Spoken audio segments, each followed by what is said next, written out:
국회의원들은 국민을 대리해 주요 기관의 인사를 선출 또는 추천할 권한을 갖습니다. 총선이 300명의 국회의원을 선출하는 것, 그 이상의 의미를 갖는 이유입니다. 그렇다면 20대 국회가 직접 선출, 지명할 수 있는 인사는 몇이나 될까요? 임기가 지켜질 수 있다는 전제로 단순 계산을 해봤습니다. 20대 국회가 직접 지명, 선출할 수 있는 인원은 총 9명. 해당 기관은 헌법재판소, 중앙선거관리위원회, 그리고 방송통신위원회입니다. 헌법재판소는 재판관 9명 가운데 3명을 국회에서 선출해 대통령이 임명합니다. 19대 국회가 선출한 현직 헌법재판관 3인은 오는 2018년 9월까지가 임기입니다. 20대 국회가 적어도 3인의 헌법재판관을 추천하게 되는데요. 이들의 임기는 22대 국회에서야 끝이 납니다. 이변이 없다면 21대 국회는 헌법재판관을 추천할 수 없다는 의미입니다. 중앙선관위원회도 9명의 위원 가운데 3명이 국회에서 선출됩니다.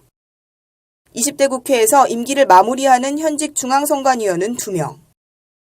야당과 국회의장의 몫으로 배분된 자리입니다.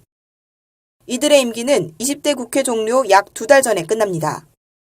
임기가 6년이기 때문에 21대 국회에선 여당만이 중앙선관위원 1명을 추천할 수 있습니다.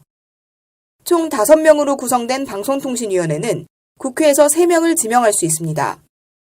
임기가 3년으로 비교적 짧기 때문에 공석이 발생하는 등 일정이 지연되지 않는다면 20대 국회에서 총 4명의 방통위원을 지명하게 됩니다.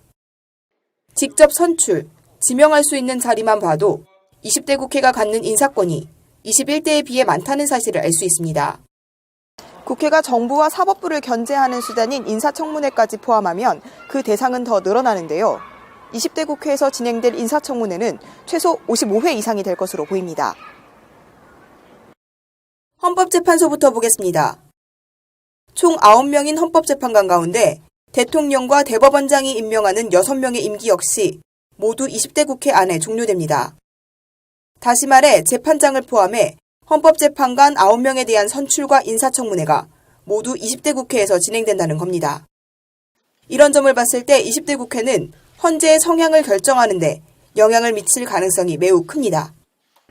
중앙선관위 역시 비슷합니다. 20대 국회 내 임기가 마무리되는 중앙선관위원은 이인복 위원장을 포함해 총 4명. 여기에 국회 선출 몫을 합치면 20대 국회에서 중앙선관위원회 3분의 2를 결정하게 됩니다. 대법관 역시 국회 인사청문 대상입니다. 현직 양승태 대법원장을 포함해 대법관 총 10명이 20대 국회 중에 임기를 마칩니다.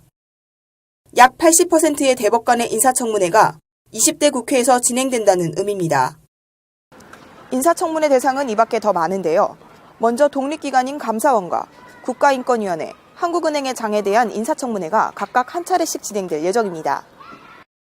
내년 대선 이후 새로 꾸려질 정부의 국무총리를 비롯해 각 부처의 장관들과 사정기관인 검찰, 경찰, 국정원의 수장들, 군대 최고위직인 합참의장, 나라 살림을 책임지는 국세청과 금융위원회의 장들, 그리고 공영방송 KBS의 사장 역시 청문 대상입니다.